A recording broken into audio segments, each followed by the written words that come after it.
بسم اللہ الرحمن الرحیم نحمد ونصلی علی رسول الکریم وعلی آلہ وصحبہ ذریۃ اجمعین رب اشرح لی صدری ویسر لی امری واحلل عقدۃ من لسانی یفقہوا قولی واجعل لی وزیرا من اہلی آمین یا رب العالمین سبحانک لا علم لنا الا ما علمتنا انک انت العلیم الحکیم اللہم الہمنی رشدی واعذنی من شر نفسی۔ اگر ہم دیکھیں تو ہمارے جو آس پاس کا ماحول ہے اس میں ایک بہت مشکل کام ہے کسی کو نصیحت کرنا، اور ہم دیکھتے ہیں کہ ہم جب کسی کو نصیحت کرنے جاتے ہیں تو وہ جو ہے نا آگے سے ایسی باتیں ہمیں سناتا ہے کہ ایسے لگتا ہے گویا اس سے زیادہ جو ہے نا ہمیں نصیحت کی ضرورت ہے۔ تو ہم جو ہمارے پاس تھوڑا سا وقت ہے ہم اس میں یہ جائزہ لیں گے کہ ہمیں کس قسم کے چیلنجز درپیش ہیں، اور اگر کسی کو نصیحت کی جائے تو کن باتوں کا خیال رکھا جائے۔ تو نبی صلی اللہ علیہ وسلم نے فرمایا، صحیح مسلم کی روایت ہے، کہ جو کسی کو بھی کسی دوسرے کو کسی اچھائی کی طرف بلاتا ہے تو اس کا بھی اجر اتنا ہی ہے جتنا اچھائی کرنے والے کا۔ یعنی فرض کریں کہ اگر آپ کسی کو نماز کے لیے بلاتے ہیں اور وہ شخص آپ کے ساتھ نماز پڑھتا ہے تو آپ کو اپنی نماز کا اجر ہے، اس کو اس کی نماز کا اجر ہے، لیکن جو اس نے نماز پڑھی ہے جتنا اجر اسے اتنا اجر آپ کو بھی ہے۔ اور اسی طرح اگر کوئی انسان کسی کو کوئی اچھی بات سکھا دیتا ہے، کوئی دعا سکھا دیتا ہے، کوئی سورت سکھا دیتا ہے، کوئی اور بات اچھی، تو جب تک وہ انسان اس پہ عمل کرتا رہے گا اس کو اتنا ہی ثواب اس کو ملتا رہے گا جس نے بتایا ہے۔ اور اگر وہ انسان کسی کو آگے وہ اچھی بات بتائے گا اور وہ شخص عمل کرے گا تو اس کا ثواب بھی بتانے والے کو بھی ملے گا اور جس نے اسے بتایا اسے بھی ملے گا۔ سبحان اللہ۔ تو یہ جو نصیحت ہے، جو اچھی بات کسی کو بتانا ہے نا، اس کی یہ ویلیو ہے۔ اس کے بعد پھر صحیح مسلم کی ایک روایت ہے، نبی صلی اللہ علیہ وسلم نے فرمایا کہ الدین النصیحہ، یعنی یہ جو دین ہے یہ نصیحت ہی ہے۔ تو نصیحت سے مراد یہ ہوتی ہے کہ ہم نے وہ دیکھا نا جو چھنی ہوتی ہے، تو عربی میں جب کسی چیز کو چھانا چاہتا ہے نا تو برائی کو اچھائی سے جب چھانا جاتا ہے تو جو اچھائی آ جاتی ہے نا اس کے لیے یہ لفظ نصحہ کا لفظ ہے نا اس کے لیے استعمال ہوتا ہے۔ تو جو نصیحت کرنے والا ہے بیسیکلی وہ انسان ہوتا ہے جو کسی کی پاکیزگی چاہتا ہے، کسی کو پاک کرتا ہے، اس میں سے جو نیگیٹیوٹی ہے، جو منفیت ہے اسے ریموو کرتا ہے، اسے دور کرتا ہے، اور اگر کسی کے اندر کوئی کرپشن پائی جاتی ہے، کوئی کسی کی فطرت کے اندر بری چیز پائی جاتی ہے تو اسے بھی نکالتا ہے۔ اس کے بعد ہم آگے آتے ہیں کہ سب سے پہلی چیز جب ہم کسی کو نصیحت کرنا چاہیں یا ان جنرل ہم کوئی بھی اچھا کام کرنا چاہیں تو سب سے پہلی چیز ہے اخلاص نیت۔ اگر نیت خالص نہیں ہے تو انسان کتنا بھی بڑا، کتنا بھی اچھے سے اچھا کام کرے، اللہ تعالیٰ کے پاس ملٹی پلائی بائی زیرو ہے۔ دنیا میں اسے مل جائے گا، اگر دنیا میں دکھانے کے لیے کر رہا ہے، بتانے کے لیے کر رہا ہے، واہ کے لیے کر رہا ہے، دنیا میں ہو جائے گا اسے، اللہ تعالیٰ کے پاس اس کا اجر زیرو ہو جائے گا۔ کیونکہ نبی صلی اللہ علیہ وسلم نے فرمایا، النسائی سنن النسائی کی روایت ہے، نبی صلی اللہ علیہ وسلم نے فرمایا کہ اللہ تعالیٰ کوئی بھی اچھی بات یا اچھی ڈیڈ، جو اچھا عمل ہے وہ ایکسیپٹ نہیں کرتے، اللہ تعالیٰ اس کو قبول نہیں کرتے جب تک کہ وہ اخلاص نیت کے ساتھ نہ کیا جائے۔ تو اگر انسان کی نیت صاف نہیں ہے اس کو فائدہ نہیں ہے۔ دوسرا ایک اور بڑی امپورٹنٹ چیز ہمارے لیے سمجھیں، اگر ہماری نیت دوسرے انسان کے لیے خالص اور صاف ہے نا تو اللہ تعالیٰ بھی ہماری مدد کرتے ہیں، اور اللہ تعالیٰ اس کے دل کو بھی ہماری بات کے لیے کھول دیتے ہیں، اس کے دماغ کو ہماری بات کے لیے کھول دیتے ہیں۔ اللہ تعالیٰ ہمیں ایسے با اثر الفاظ عطا فرماتے ہیں، ایسے حکمت بھرے جملے عطا فرماتے ہیں کہ جو اس شخص کے لیے جو ہے آپ سمجھے کہ ہدایت پہ آنے کا سبب بن جاتے ہیں۔ تو یہ اخلاص نیت والا معاملہ ہے نا، یہ بڑا ہی ضروری اور بڑا ہی امپورٹنٹ ہے۔ اور ایک اور چیز جو بڑی امپورٹنٹ ہے کہ ہم جب بھی کوئی نیک کام کریں، اچھی بات کریں، کسی کو نصیحت کریں، دعوت دیں، ہمارا کوئی بھی ہڈن ایجنڈا نہیں ہونا چاہیے، ہمارے نا اس کے پیچھے اور کوئی بھی نیت نہیں ہونی چاہیے سوائے اس کے کہ میں اللہ تعالیٰ کی رضا کے لیے کر رہا ہوں اور میں اس شخص کی بھلائی کے لیے کر رہا ہوں۔ اگر یہ دو چیزیں مسنگ ہوں گی تو پھر گویا ایسے ہے کہ جیسے انسان جو ہے نا اپنا جو نیکی اور اپنی جو ہمت اور اپنا وقت جو ہے نا وہ ضائع کرے۔ اور نبی صلی اللہ علیہ وسلم نے فرمایا، بخاری اور مسلم کی روایت ہے کہ none of you will have belief، کہ آپ میں سے کوئی بھی جو ہے وہ اس وقت تک مومن نہیں ہے جب تک وہ اپنے بھائی کے لیے بھی وہی پسند نہ کرے جو اپنے لیے کرتا ہے۔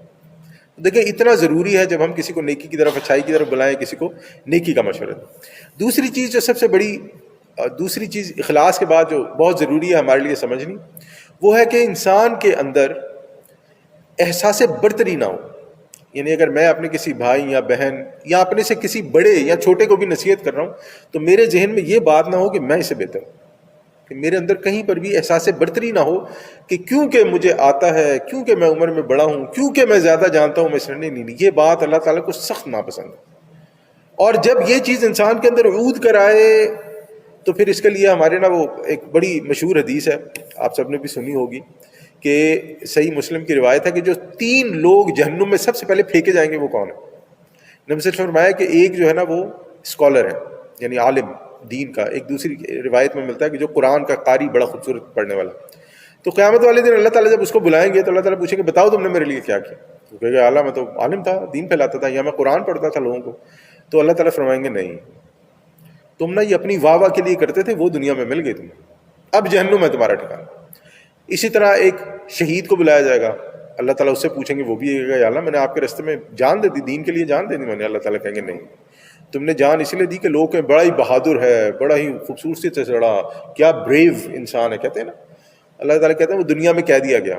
اب تمہارا ٹھکانہ جہنم. تیسرا شخص کون ہے؟ جو مال خرچتا ہے. اوہ یہ جو مال خرچنے والا معاملہ ہے نا، یہ تو اتنا خطرناک و خوفناک ہے کہ آپ دیکھیں لوگ جو ہے نا وہ بڑی بڑی مسجدیں بنا دیتے ہیں، بڑے بڑے اسکول بنا دیتے ہیں، بڑے بڑے اور ادارے، خیراتی ادارے بنا لیتے ہیں. لیکن اللہ تعالیٰ نے کیا فرمایا؟ اللہ تعالیٰ نے فرمایا کہ جب اس کو بھی بلایا جائے گا، یہ حدیث قدسی ہے بیسیکلی، تو اس سے بھی اللہ تعالیٰ پوچھے گا ہاں بھی آپ کا کیا معاملہ رہا؟ تو کہے گا اللہ میں نے آپ کے دین کے لیے یہ کر دیا. اللہ تعالیٰ کہیں گے نہیں، آپ نے بھی اپنی واہ واہ کے لیے کیا تھا اور وہ واہ واہ ہو گئی، آپ کا ٹھکانہ بھی اب جہنم ہے.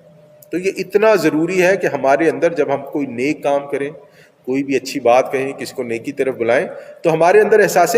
برتری نہیں ہونا چاہیے. دوسری چیز کہ ہم جب کسی کو نصیحت کریں تو ہماری نیت یہ ہو کہ ہم اس انسان کو کسی مشکل سے نکال رہے ہیں. کیونکہ نبی صلی اللہ علیہ وسلم نے فرمایا، مسلم کی روایت ہے کہ جو اپنے کسی بھائی کے لیے آسانی پیدا کرتا ہے تو اللہ تعالیٰ اس کے لیے اس دنیا اور آخرت میں آسانیاں پیدا کرتا ہے. تو کسی کو اگر ہم اس نیت سے نصیحت کر رہے ہیں کہ اس کی زندگی میں آسانی ہو جائے گی، یہ کسی مشکل میں ہے تو انشاءاللہ اسے نکل آئے گا. اب دیکھیں نا، کئی بار لوگ ہمارے پاس آتے ہیں نا کوئی بات پوچھنے کے لیے کہ میں بڑا پھنس گیا ہوں، کہ فار ایگزامپل کوئی، اب کیونکہ میں مرد ہوں تو میرے پاس اس قسم کے کیس آتے ہیں کہ میری گاڑی خراب ہو گئی ہے، یا عورتوں کے پاس کیس کوئی اس قسم کا مشورہ لینے آ جائے گا، میری فلانی ڈش اچھی نہیں بن رہی، یہ فلانے برتن اچھے کہاں سے ملیں گے، اس قسم کی چیزیں ہوتی ہیں نا. تو اگر کوئی انسان آسانی پیدا کرتا ہے کسی دوسرے انسان کے لیے اس دنیا میں، اللہ تعالیٰ فرماتے ہیں، نبی صلی اللہ علیہ وسلم فرماتے ہیں کہ اللہ تعالیٰ اس کے لیے اس دنیا میں بھی آسانی کرے گا اور آخرت میں بھی آسانی کرے گا. اس کے بعد ایک جو اور امپورٹنٹ چیز، جب ہم کسی کو نصیحت کریں تو ہم کسی کے لیے ججمنٹل نہ ہوں، یعنی ہم اس کو پرکھنا نہ شروع کر دیں. او ایسے ہوتا ہے نا، او اچھا اس کے اوپر یہ مشکل آئی ہے، مطلب یہ یہی برائی کرتا ہوگا، یا اگر کیونکہ یہ اس معاملات سے گزرے تو اس کا مطلب یہ اللہ تعالیٰ کے پاس نا کوئی اچھا انسان نہیں ہے، اس کی جو نا اللہ تعالیٰ کے پاس جو امپریشن ہے کوئی اچھا نہیں ہے، اس لیے اللہ تعالیٰ نے اسے مشکلوں میں ڈالا ہے. نہیں نہیں، ایسی بات بالکل نہیں ہونی چاہیے. کیونکہ نبی صلی اللہ علیہ وسلم نے فرمایا ہے، ابن ماجہ کی روایت ہے کہ ہر آدم کا بچہ جو ہے، یا آدم کا جو حضرت آدم کی اولاد میں سے ہر انسان گناہ کرتا ہے، لیکن بہترین انسان وہ ہے جو گناہ سے توبہ کر لے.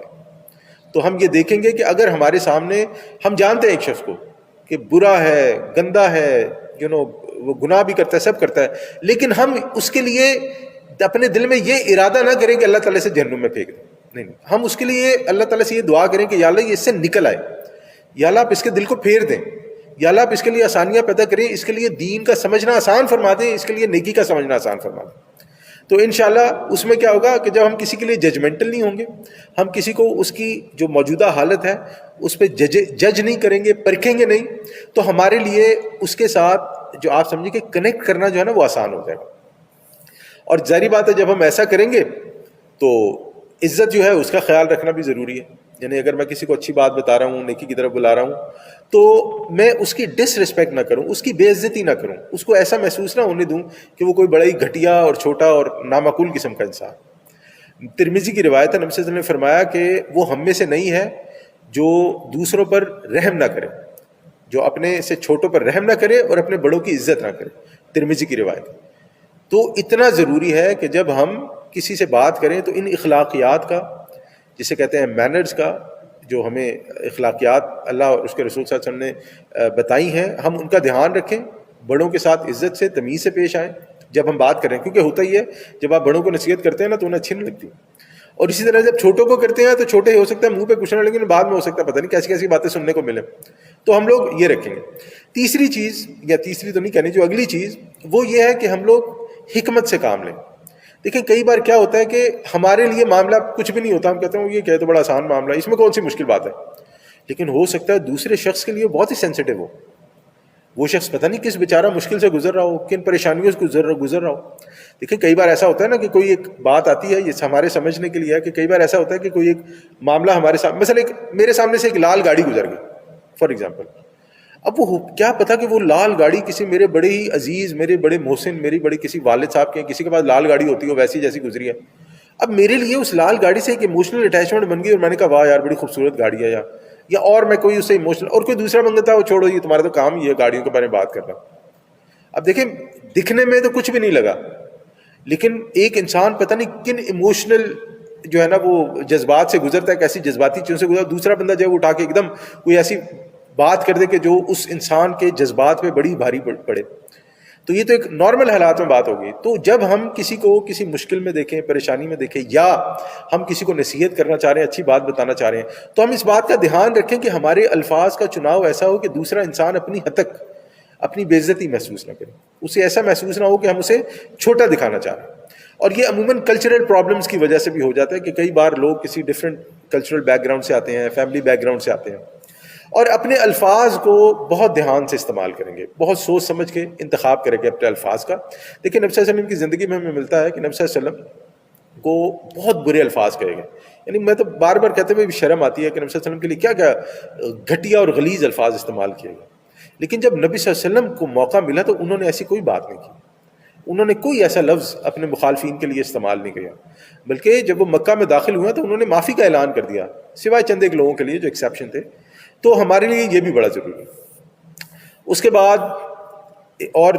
ایک امپورٹنٹ پوائنٹ کہ جب ہم نصیحت کر رہے ہیں جنرل، تو ہم کسی کا گناہ جو ہے وہ لوگوں پر عیاں نہ کریں. ایسا ہوتا ہے نا ہمیں لوگوں کے گناہ پتہ لگ جاتے ہیں کہ چھوٹی سی دنیا، اب تو اور بھی آسان ہو گیا نا، پہلے تو پھر بھی جو ہے وہ مشکل تھا، اب تو وہ نیٹ ورکنگ اتنی ہو چکی ہے کہ اب تو کسی کا بھی گناہ پتہ کرنا تو بہت ہی ایزی بات ہے، بہت ہی آسان کام ہے. تو ہم لوگ کسی کا بھی گناہ جو ہے وہ ایکسپوز نہ کریں، یعنی کسی کا گناہ بھی ہے تو وہ دوسروں پر ظاہر نہ کریں. او یہ بندہ ایسا ہے اس لیے اس کے ساتھ ایسا ہو گیا،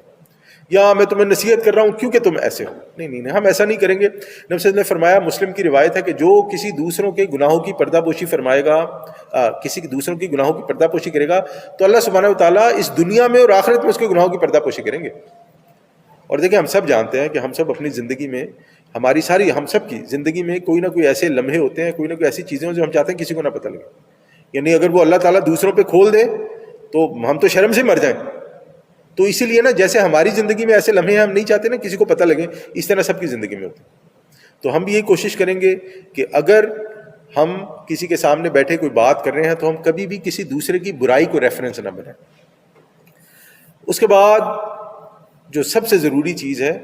اللہ تعالیٰ فرماتے ہیں أَتَأْمُرُونَ النَّاسَ بِالْبِرِّ وَتَنْسَوْنَ أَنفُسَكُمْ، کہ تم دوسروں کو تو نیکی کی تلقین کرتے ہو اور اپنے آپ کو بھول جاتے ہو. تو ایسا نہ ہو کہ دوسروں کے لیے تو میں جو ہے نا وہ امام صاحب ہوں اور مولوی صاحب ہوں اور مولانا صاحب ہوں اور جو بھی جو ہے بڑے بڑے القاب ہیں، اور میری اپنی زندگی میں کوئی نظر ہی نہیں آتا ہے. اپنی زندگی میں نہ میں نمازوں کا دھیان رکھتا ہوں، نہ میں اچھائی کا دھیان رکھتا ہوں، نہ میں برائی کا دھیان رکھتا ہوں، نہ میں اخلاق کا دھیان رکھتا ہوں، نہ میں دوسروں کے ساتھ، دوسروں کو چھوڑیں اپنے گھر والوں کے ساتھ کیسا رویہ اختیار کرتا ہوں اس کا دھیان نہیں رکھتا. یہ معاملہ اللہ تعالیٰ کے یہاں بہت ہی سخت ہے، اللہ تعالیٰ کو بہت ہی ناپسندیدہ کہ انسان وہ کہے جو وہ خود نہ کرے. اور سورہ صف میں بھی اللہ تعالیٰ نے فرمایا کہ کبر مقتا عند اللہ ان تقولوا ما لا تفعلون، کہ اللہ تعالیٰ کے پاس یہ بات بہت ہی کبر مقتا، یعنی کہ بہت ہی بری ہے کہ انسان وہ کہے جو وہ خود نہ. اچھا اس کے بعد ایک اور بڑی ضروری چیز ہے کہ نصیحت کب نہ کی جائے، کیونکہ ضروری نہیں ہے کہ ہر بار آپ کو نصیحت کرنی ہی پڑے. کئی ایسے مواقع ہوتے ہیں کہ جہاں پر آپ بیٹھے ہوئے ہیں اور اگر آپ کو ایسا لگتا ہے کہ اگر آپ یہ بات کریں گے تو یہ بات اور زیادہ بری ہو جائے گی. مثلا میں آپ کو ایک مثال دیتا ہوں کہ ایک بار میں ایک جگہ پہ بیٹھا ہوا تھا تو وہاں پر ایک صاحب جو ہے نا وہ اماموں کے متعلق بات کر رہے تھے، امام حنیفہ، امام مالک، امام احمد بن حنبل، امام شافعی رحمہ اللہ. اب انہوں نے نا وہ ایک خاص امام کے پیچھے چلنے والے تھے اور انہوں نے اس محبت میں باقی سب کو بول دیا کہ باقی سب بدعتی ہیں. انا للہ و انا الیہ راجعون. یعنی کہ انہوں نے اتنی بڑی بات کہہ دی اپنی بات کو سچ ثابت کرنے کے لیے. اب میں نے تو صرف انہیں یہی کہا کہ سخت الفاظ ہیں، ایسی بات نہ کریں، سخت الفاظ ہیں، ایسا نہ بولیں. تو اور بات جو ہے نا وہ آگے پیچھے ہوگی. اب وہ جنہوں نے کہا نا وہ مجھ سے عمر میں کافی بڑے تھے، کم از کم 25-30 سال بڑے ہوں گے عمر میں. اب اگر وہاں پر میں سب کے سامنے یہ بات ان سے بحث کرنے لگ جاتا کہ آپ نے غلطی کی ہے اور آپ نے ایسا کیا ہے، تو جو ہے نا ہوتا یہ کہ وہ باقی سب تو میری بات سمجھ جاتے کہ انہوں نے کیا غلطی کیا، لیکن جن صاحب نے یہ کہا تھا نا وہ مجھ سے جھگڑا شروع کر دیتے اور ہوتا یہ ہے کہ وہ نصیحت کے بجائے نا پھر آپ یہ سمجھیں ایک بیٹل، ایک وار شروع ہو جاتا ہے کہ میں سچا ہوں یا تم سچے ہو. تو نا کئی جگہوں پر آپ کو صرف بات کو ایک ہلکا سا اشارہ دے کے، یا ہو سکتا ہے کبھی یہ بھی کرنے کی ضرورت نہ پڑے اور آپ خاموشی سے گزرے. مثلا ایک اور بار کہ کئی بار لوگ میرے سامنے کوئی بات بیان کرتے ہیں جو نہ حدیث ہوتی ہے نہ آیت ہوتی ہے. اب کیونکہ وہ ایک بات ایسی ہوتی ہے کہ مجھے اس کو اگنور کر کے بعد میں ان صاحب کو بتانا پڑتا ہے کہ وہ جو آپ نے بات بیان کی تھی وہ صحیح نہیں. لیکن وہاں پر تو نا بہت ساری چیزیں آپ کو یہ دیکھنا ہوتا ہے کہ آپ جس کے ساتھ بات کر رہے ہیں، کیونکہ وجہ کیا ہوتی ہے کہ جس شخص کے ساتھ آپ بات کر رہے ہوتے ہیں نا، کئی بار اس کی اخلاقیات اتنی اچھی نہیں ہوتی، کئی بار اس کی طبیعت اتنی اچھی نہیں ہوتی. تو نا وہ اسے کہتے ہیں کہ بلا وجہ کیچڑ میں پتھر پھینکنے والی بات ہوتی ہے کہ جو باقی آپ کے ساتھ 20-25 لوگ بیٹھے ہیں وہ سب کا معاملہ ماحول جو ہے نا وہ خراب ہو جاتا ہے. تو اس کے لیے بھی اللہ تعالیٰ نے سورہ فرقان میں فرمایا وَإِذَا خَاطَبَهُمُ الْجَاهِلُونَ قَالُوا سَلَامًا، کہ جب بے وقوف جاہلوں سے وہ تمہیں بات کریں، تمہارے ساتھ فضول بات کریں تو ان کو سلام کہہ دیا کرو، یعنی ان سے بہترین سے اچھے طریقے سے علیحدہ ہو جاتا ہے. اچھا دوسری چیز ایک اور جو بڑی ضروری ہے کہ ہر شخص، ہم مکلف نہیں ہے کہ ہر شخص کو ہم نصیحت کریں. مثلا آپ کے گھر میں کیا چل رہا ہے، آپ کے گھر میں کون کیا کھاتا ہے، کیا پیتا ہے، کیا پہنتا ہے، کیا کہاں سے آتا ہے، یہ it's none of my business, یہ میرا معاملہ نہیں ہے. آپ مجھ سے پوچھیں گے تو میں آپ کو بتا دوں، لیکن میں اپنی ناک گھساؤں ہر چیز میں کہ نہیں آپ نے جو پہنا ہے وہ صحیح نہیں ہے، آپ جو کھڑے ہیں وہ صحیح نہیں ہے، آپ جو اندر گئے ہیں وہ صحیح نہیں ہے، آپ کے دروازے کا رنگ صحیح نہیں ہے، آپ کی گاڑی کا رنگ صحیح نہیں ہے، آپ کے گھر کا رنگ صحیح نہیں. یہ میرا کام. اگر کوئی میرا بھائی ہوگا، کوئی میری بیٹی ہوگی، کوئی جنہیں میں کہہ سکتا ہوں اور مجھے اچھا لگتا ہے تو میں بول دوں، لیکن یہ ہر شخص کے لیے نہیں ہے. ہم نے اتنا ہی اور ان کو ہی نصیحت کرنی ہے جو ہمارے دائرہ کار میں آتے ہیں. جو ہمارے دائرہ کار میں نہیں آتا، جس کے لیے ہم نصیحت نہیں کر سکتے، اللہ تعالیٰ فرماتا ہے لا یکلف اللہ نفسا الا وسعها، کہ کسی پر بھی اللہ تعالیٰ نے اس کی جان سے زیادہ بوجھ نہیں ڈالا. ایک اور چیز بڑی ضروری ہے کہ ہم اس وقت بھی نصیحت نہیں کریں گے کسی کو جب ہم یہ دیکھیں گے کہ وہ نصیحت کارگر نہیں ہو رہی ہے. یا فرض کریں ہم نے بات شروع کی ہے اور آگے والے جو اگلا انسان ہے جو ہم سے بات کر رہا ہے وہ کوئی ایسی فضول بات کر دیتا ہے یا ایسا فضول جواب دے دیتا ہے کہ اب ہمیں پتہ لگ گیا کہ یہ شخص جو ہے نا ریسیپٹیو موڈ میں نہیں ہے، یعنی ہماری بات قبول نہیں کرنے والا، تو پھر بھی ہم نصیحت نہیں کریں گے.